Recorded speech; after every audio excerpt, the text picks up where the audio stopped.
Friends, and welcome to the Exams Made Simple. We are back again with the Hindu complete newspaper analysis for 21st of January 2024.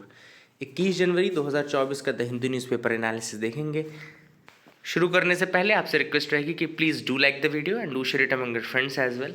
आप like और share ज़रूर करिएगा, और साथ ही अगर आपको लगता है कि मतलब कंटेंट में कोई चेंजेस करने की ज़रूरत है या कुछ नया आपको चाहिए तो प्लीज़ आप बता दिया करें कमेंट सेक्शन में मुझे। I will be more than happy to add that also, है ना। तो that is what I expect from your end. ठीक है, स्टार्ट करेंगे सबसे पहले आज के सवालों के साथ। तो सबसे पहला सवाल आप देख पा रहे होंगे, consider the following statements about the Brahmani river. तो ब्राह्मणी रिवर के रिगार्डिंग 3 स्टेटमेंट्स हैं। पहला स्टेटमेंट कह रहा है it is formed by the confluence of Sankh and South Koel river. दूसरा कह रहा है Rengali dam in Orissa is built across the Brahmani river. And तीसरा स्टेटमेंट कह रहा है the Bhitarkanika wildlife sanctuary is located at the delta of Brahmani river. तो आपको बताना है कि इनमें से कौन से स्टेटमेंट जो है वो करेक्ट है, the following statements are correct. तो the correct answer for this is only 3, all 3 are correct. ना तीनों ही स्टेटमेंट सही हैं, तो that is the correct answer for this. Question number 2 पे आते हैं, अग्नि इनिशिएटिव के बारे में। अग्नि इनिशिएटिव रिसेंटली न्यूज़ में था, आपको बताना है किस मिनिस्ट्री का इनिशिएटिव है। Options are ministry of AYUSH, ministry of defence, ministry of home affairs या ministry of science and technology. तो ये आप देख सकते हैं, Agni initiative to promote innovation by Ayurveda practitioners. ये एक्चुअली आयुर्वेद ज्ञान नैपुण्य इनिशिएटिव है, CCRAS by the ministry of AYUSH. ठीक है ना, तो याद रखिएगा CCRAS जो कि मिनिस्ट्री ऑफ आयुष का इनिशिएटिव है ये, एंड आयुर्वेद ज्ञान नैपुण्य इनिशिएटिव अग्नि इनिशिएटिव इसको बोलते हैं। The correct answer for that will be the ministry of Ayush. Question number 3 में आते हैं, साइक मिशन के रिगार्डिंग स्टेटमेंट्स हैं। पहला स्टेटमेंट कह रहा है it is a joint initiative of NASA and JAXA space agencies. दूसरा स्टेटमेंट कह रहा है it aims to study the metallic asteroid called 16 Psyche located in the main asteroid belt between Mars and Jupiter. आपको बताना है कौन से statement इनमें से इनकरेक्ट है। तो अब दोनों स्टेटमेंट आप फिर से पढ़िए और बता सकते हो तो बताइए। The correct answer for this is 1, पहला स्टेटमेंट इनकरेक्ट है। एक्चुअली 2023 में साइक मिशन जो है वो नासा का मिशन है, ना कि ये जॉइंट इनिशिएटिव है नासा और जाक्सा का। तो पहला स्टेटमेंट रॉन्ग है, दूसरा स्टेटमेंट करेक्ट है, आंसर विल बी 1 ओनली। तो ये तो 3 सवाल, आई होप कुछ नया सीखने को मिला होगा आपको। स्टार्ट करते हैं न्यूज़ एनालिसिस पार्ट में। पहली जो न्यूज़ है वो है फ्रंट पेज की न्यूज़ है। यहाँ पे ईडी ने क्वेश्चन किया है, Soren over 8 hours for tribal land scheme case. तो ट्राइबल झारखंड में जो झारखंड जो CM है उनको हेमंत सोरेन के अगेंस्ट क्विजिंग की गई by the enforcement directorate. Enforcement directorate का आपको पता होगा कि 1956 में इसका फॉर्मेशन होता है एज इन्फोर्समेंट यूनिट। तभी मिनिस्ट्री ऑफ फाइनेंस के अंदर जो इकोनॉमिक अफेयर्स वाला डिवीजन है उसके अंदर आता था। फिर 1957 में इसको ट्रांसफ़र कर दिया गया and to the department of revenue, और डिपार्टमेंट ऑफ रेवेन्यू में ट्रांसफ़र करने के बाद इसका बेसिकली जो नाम पड़ गया वो क्या पड़ गया, the name became the enforcement directorate. पहले इन्फोर्समेंट यूनिट था, फिर इन्फोर्समेंट डायरेक्टरेट हो गया। ठीक है, इस तरीके से काम चलता है। I hope you got clarity regarding that as well. ED का मेन काम है जो prevention of money laundering act है, यानी कि जो PMLA 2002 है इसके अंदर मनी लॉन्ड्रिंग किसी तरीके से ना हो, एम्बेजलमेंट ना हो, ये सारी चीज़ें देखना। आगे देखते हैं न्यूज़ जो है, wetland nature tourism gets a fillip. अब यहाँ पे प्राइम मिनिस्टर का मेन एम है जो वेटलैंड टूरिज्म है उसको इन्हांस करना। अब इसमें बेसिकली 2-3 चीज़ें इनकी फुलफिल होने वाली हैं। पहली फुलफिल होने वाली एक तो जो कंजर्वेशन एक्शन है उसको सपोर्ट करना चाहते हैं प्राइम मिनिस्टर। ठीक है ना, जो हमारे वेटलैंड्स हैं उनको कंजर्व करना है। देन दूसरा जो एम है वो है enhance the livelihood opportunities as well. जो लाइवलीहुड अपॉर्चुनिटीज़ हैं उनको भी इम्प्रूव करना है। इसके अलावा जो लोकल कम्युनिटीज़ हैं उनको टैप करना है फॉर टूरिज्म, है ना, उनको भी एक तो कंजर्वेशन के लिए भी उनको टैप करना है, देन लाइवलीहुड अपॉर्चुनिटीज़ भी प्रोवाइड करनी है, एंड टूरिज्म पोटेंशियल जो है इन रामसर साइट्स का उसको भी पूरा का पूरा फुल्ली यूटिलाइज करना है। ठीक है ना। अब ये जो रामसर साइट्स हैं ये इकोलॉजिकली सेंसिटिव वेटलैंड्स के लिए हैं। आप सबको पता है कि रामसर कन्वेंशन हुआ था, है ना, 1971 में हुआ था। ईरान में ये जगह है रामसर, 1971 में कन्वेंशन हुआ था। उसमें वेटलैंड्स जो होते हैं उनको प्रोटेक्शन किया जाता है। तो अब ये कौन कौन सी साइट्स हैं जिनको सेलेक्ट किया गया है, तो यहाँ पे चिलिका लेक है उड़ीसा में, सुल्तानपुर बर्ड सेंचुरी है हरियाणा में। तो ऐसे इस तरीके के रामसर साइट्स को प्रोटेक्ट करने के लिए, टूरिज्म बढ़ाने के लिए गवर्नमेंट ने इनिशिएटिव लिया है। फोकस है basically to shift the fragile wetlands from high value tourism to nature tourism. High value tourism से नेचर टूरिज्म में इसको कन्वर्ट करना है। और यहाँ पे जो कंजर्वेशन एक्शन है उसको भी सपोर्ट करना है, लोकल कम्युनिटीज़ को लाइवलीहुड के लिए भी सपोर्ट करना है, लोकल जो कम्युनिटीज़ हैं उनका रोल प्रोटेक्शन में भी इंप्रूव करना है, ठीक है ना। मैंने आपको बताया कि फरवरी 1971 में रामसर में कन्वेंशन हुआ था, जिसको रामसर ट्रीटी या रामसर कन्वेंशन बोलते हैं। ईरान में ये जगह है, यूनेस्को के अंतर्गत ये ट्रीटी हुई थी, ठीक है ना। एंड अभी जो ये इनिशिएटिव है जिसमें हम टूरिज्म बढ़ाना चाहते हैं, नेचर टूरिज्म बढ़ाना चाहते हैं, उसमें 16 रामसर साइट्स जो हैं उनको आइडेंटिफाई किया गया है एंड 5 जगहों पे पायलट प्रोजेक्ट के रूप में स्टार्ट किया गया है। ये 5 कौन कौन से हैं तो एक याद रखिएगा, Sultanpur national park Haryana, Bhitarkanika mangroves Orissa, Chilka lake Orissa, Sirpur Madhya Pradesh and Yashwant Sagar Madhya Pradesh. तो ये 5 नाम मैंने आपको बता दिए। अब आप लोग के लिए एक छोटा सा टास्क मैं ये दे रहा हूँ कि आप लोग जिस स्टेट के भी हैं उस स्टेट के रामसर साइट्स नीचे कमेंट सेक्शन में लिख लीजिएगा, ठीक है ना। आप जिस स्टेट के हैं उस स्टेट के रामसर साइट्स आप नीचे लिख दीजिएगा, that will be more than enough, बहुत अच्छा होगा, ठीक है। सबको एक दूसरे के मिल जाएंगे। अब ये जो स्कीम है कौन सी स्कीम है तो ये अमृत धरोहर कैपेसिटी बिल्डिंग स्कीम है। 2023 में बजट अगर आपने सुना हो तो उसमें अमृत धरोहर स्कीम बताई गई थी, ठीक है ना। अमृत धरोहर इनिशिएटिव 2023-24 के बजट प्रोनाउंसमेंट में बताया गया था। इसमें उन्होंने कहा था कि जो रामसर साइट्स हैं उनकी कंजर्वेशन वैल्यूज को इंप्रूव करना है, एम्प्लॉयमेंट अपॉर्चुनिटीज को डेवलप करना है और सपोर्टिंग द लोकल लाइवलीहुड्स, है ना। तो ये Ramsar related wetland related program है। इसके अलावा इसी अमृत धरोहर कैपेसिटी बिल्डिंग मिशन के अंतर्गत जो है लगभग जो पार्टिसिपेंट्स उनको ट्रेनिंग दी जाती है 15 डेज़ के लिए under the alternate livelihood program, जैसे सुल्तानपुर में, यशवंत सागर में, सिरपुर में दी गई, है ना। एंड भितरकनिका एंड चिल्का जो उड़ीसा में है वहाँ पे 2 ट्रेनिंग प्रोग्राम भी रखे गए 15-15 दिनों के under the alternate livelihood program. And पर्यटन नाविक सर्टिफिकेशन, पर्यटन नाविक सर्टिफिकेट क्यों, क्योंकि ये जो साइट्स हैं 2 ये वाली साइड जो हैं ये मतलब वाटर बॉडी के साइड में भी है ना। उड़ीसा आपको पता है कोस्टल स्टेट है, इसलिए यहाँ पर पर्यटन नाविक सर्टिफिकेट यानी कि बोटमैन सर्टिफिकेशन फॉर टूरिज्म भी दिया गया, ठीक है। तो I hope you got clarity regarding both of these things, ये आपको समझ में आ गया होगा। From Kaushalya's land the Ram Setu sari unfolds a rare weave. अब यहाँ पे एक राम सेतु साड़ी जो है वो बनाई गई है इनके द्वारा let me tell you, Ishwar Meher, याद रखिएगा, the name is Ishwar Meher. He is a 2015 national award winning crafts person, याद रखिएगा 2015 में नेशनल अवार्ड भी मिला था इनको क्राफ्ट के लिए। And he has done this. Ram जो है वो 10 में से एक अवतार माने जाते हैं विष्णु जी के या जगन्नाथ जी के, एंड इसीलिए जो जगन्नाथ टेम्पल है फिर दिल्ली में बन रहा है, जगन्नाथ टेम्पल इन दिल्ली, है ना, वो भी इनॉग्रेट होगा। एंड जो जगन्नाथ टेम्पल दिल्ली है उसको भी बहुत सारे गिफ्ट्स मिल रहे हैं from the devotees across the world. तो उसी में ईश्वर मेहर जी ने साड़ी बनाई है एंड दुष्यंत मेहर जी ने एक साड़ी बनाई है राम सेतु साड़ी, ठीक है, याद रखिएगा राम सेतु साड़ी। अब याद रखिएगा संभलपुर जो है part of Odisha Kaushal region, ये उड़ीसा के कौशल रीजन का पार्ट है Sambalpur, and it is believed to be the land of Kaushalya. तो ये भी एक फैक्ट इसमें लिखा है कि संभलपुर जो उड़ीसा में है कौशल रीजन में आता है, that was believed to be the part of land of Kaushalya and Ram's Kaushalya was Ram's mother, you all know that. Sambalpur weavers regard Ram as their nephew and he is the integral part of spiritual consciousness.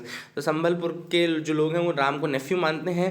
And यहाँ पे संबलपुरी बांधा कला इकट्ठ, याद रखिएगा, it's a Sambalpuri बांधा कला इकट्ठ, ये नाम जरूर याद रखिएगा, बांधा कला इकट्ठ। ये संभलपुर का ही एक टेक्निक है जिसमें वाप एंड वेफ्ट जो है they are tied and dyed before weaving, weaving के पहले बांध के इनको डाई कर दिया जाता है ना, तो इसीलिए बंधा कला बोलते हैं, बंधा कला इकट्ठ, है ना।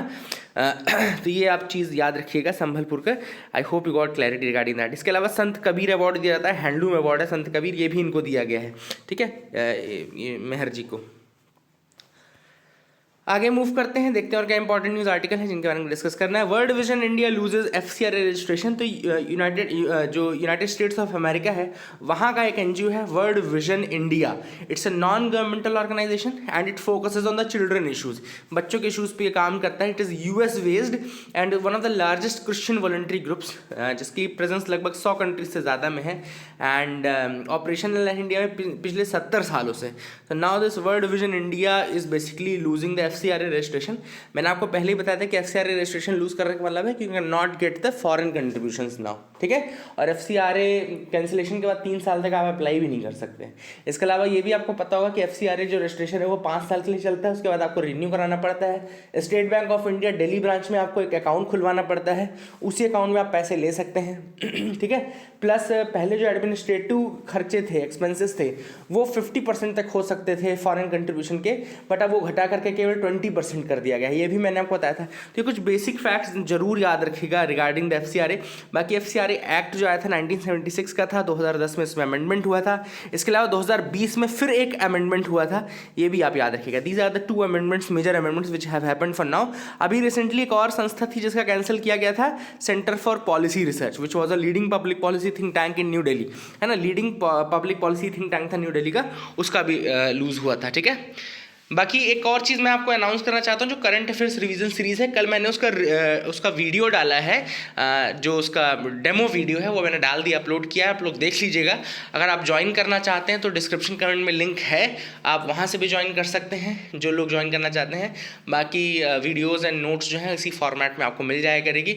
एक नया चेंज किसी ने सजेस्ट किया था कि सर आप क्लास के बाद, पूरी क्लास के बाद एक समरी भी बना दिया करिए, 1 पेज 1.5 पेज की, कि आज हमने क्या क्या पढ़ा उसका रिवीजन, तो वो मैं पॉइंटर्स के रूप में वो भी ऐड कर दूंगा। सो अगर आप ज्वाइन करना चाहते हैं तो कैन ज्वाइन दैट।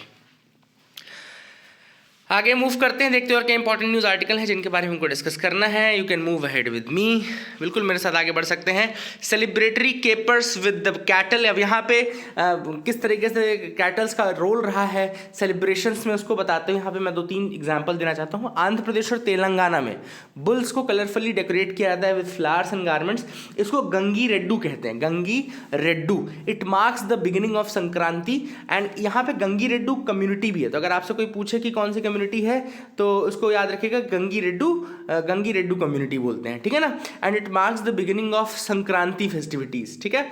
इसके अलावा कर्नाटका में festivities also become hardcore when cause and bulls, यहाँ पे कर्नाटका में भी एग्जाम्पल है, काउज एंड बुल्स को they are made to walk on fire. इसको किच्छु हाइसू वुडू रिचुअल बोलते हैं, किच्छु हाइसी वुडू, है ना, याद रखिएगा, किच्छु हेसु वुडू, ठीक है। And it also brings good fortune, ऐसा माना जाता है। इसके अलावा Tamil Nadu marks the Pongal festival with the famous jallikattu. Tamil Nadu में जल्लीकट्टू आपको पता ही होगा, है ना। तो all this things are important, इसमें किस तरह से कैटल्स का रोल रहा है इन दैट, है ना। इसके अलावा बहुत जगहों पे हैंड फाइटिंग की जाती है, बहुत जगहों पे कंबाला रेस का, आपको कंबाला रेस कहाँ की इवेंट है आप मुझे बता सकते हैं कमेंट सेक्शन में, कंबाला रेस कहाँ का इवेंट है। तो that is the thing. Why are conflicts spreading in West Asia. अब यहाँ पे ऑथर ने देखो बहुत सिंपल शब्दों में बताया कि 3 मेजर प्लेयर्स हैं। 3 मेजर प्लेयर कौन कौन से हैं? एक है इजराइल, एक है यूएसए और एक है ईरान। ईरान का काम है एंटी इजराइल होना, यूएसए का काम है प्रो इजराइल होना, और इजराइल का काम है एंटी ईरान होना और एंटी जो हमास ग्रुप है वो होना। इसी कारण से पूरा का पूरा जो इशू है वो फैल रहा है, और इसी का स्पिलिंग इफेक्ट, स्पिलेज इफेक्ट जो है हमको देखने को मिल रहा है पूरे वेस्ट एशिया में। इसके अलावा यहाँ पे एक ग्रुप्स के बारे में, जो लोकल ग्रुप्स हैं बाकी सब, वो इन्हीं तीनों कहीं ना कहीं कंट्रीज से इंस्पायर्ड है। जैसे हाउदीज की मैं बात करूँ, हाउदीज यमन में है और वो ईरान के द्वारा बैक किए जाते हैं। हिजबुल्ला जो ग्रुप है वो लेबनीज शिया ग्रुप है, it is also backed by Iran, और हिजबुल्ला ने भी अटैक किया था अभी इजराइल के ऊपर।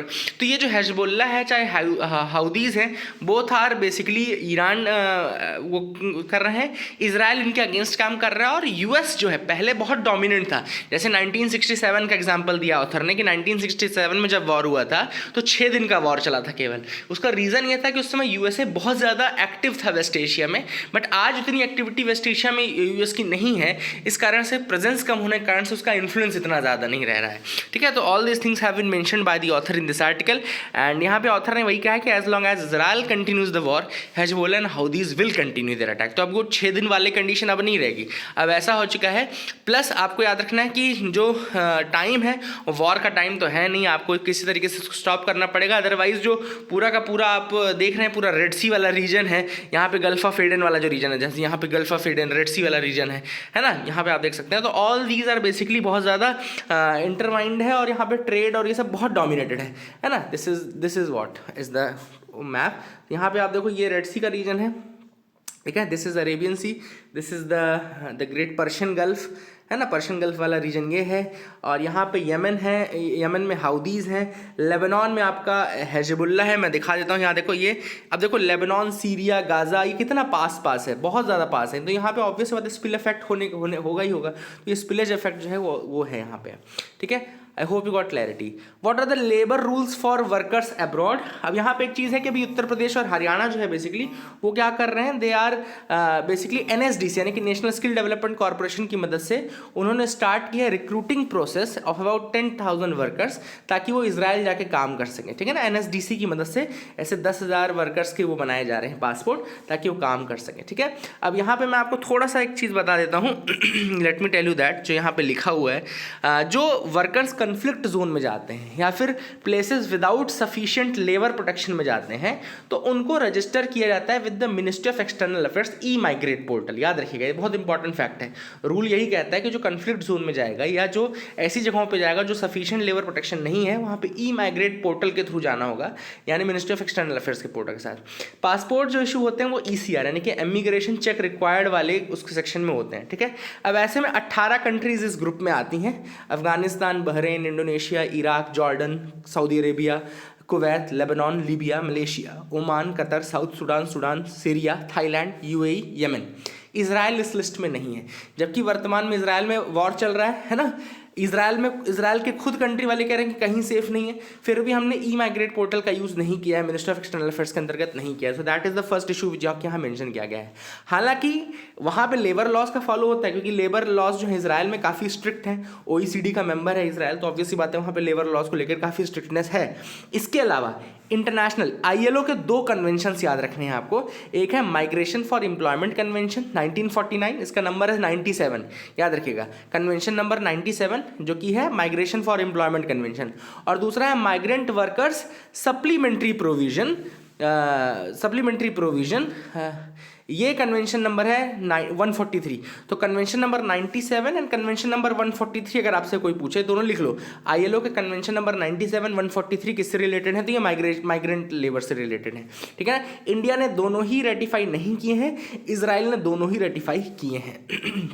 ठीक है, ठीक है, इजराइल ने केवल 1949 वाला किया है. ठीक है, तो ये याद रखना, दो में से एक किया है. ठीक है, ILO का एक और रिपोर्ट के बारे में यहाँ मेंशन है, वो भी आप लोग लिख लीजिएगा. ILO की जो रिपोर्ट है वो है world employment and social outlook report trends 2024. World employment and social outlook report 2024. ठीक है, I hope you got clarity regarding that as well. Urbanisation in Bhubaneswar impacts the winter temperature. तो ये अर्बनाइजेशन हो रहा है, पूरे वर्ल्ड में ही हो रहा है. बहुत सारी पॉपुलेशन सिटीज़ में रह रही है, लगभग 80% से ग्लोबल ज़्यादा GDP सिटीज़ से आती है, और 75% जो ग्रीन हाउस गैस एमिशन है वो भी सिटीज़ से आता है. तो ऑब्वियसली बात है, सिटीज़ के पास अपॉर्चुनिटी भी है कि ग्लोबल एमिशन को कम कर सकें, और डेवलपमेंट का एक वो भी है cities. That has been mentioned in this article. Iran launches satellite. Iran ने एक सैटेलाइट लॉन्च की है जिसका नाम है सोराया सैटेलाइट. लिख लीजिएगा, सोराया सैटेलाइट लॉन्च की है. इसमें घेम 100 सैटेलाइट कैरियर भी है इस्लामिक रेवोल्यूशनरी गार्ड कॉर्प्स का, घेम 100. तो सोराया सैटेलाइट या घेम 100 अगर कुछ पूछे तो ईरान का है. 750 किलोमीटर अबव द अर्थ इसको पुटअप किया गया है. I hope you got clarity regarding that as well. So that is it for the day. Keep loving us, keep sharing us. Thank you, have a nice day.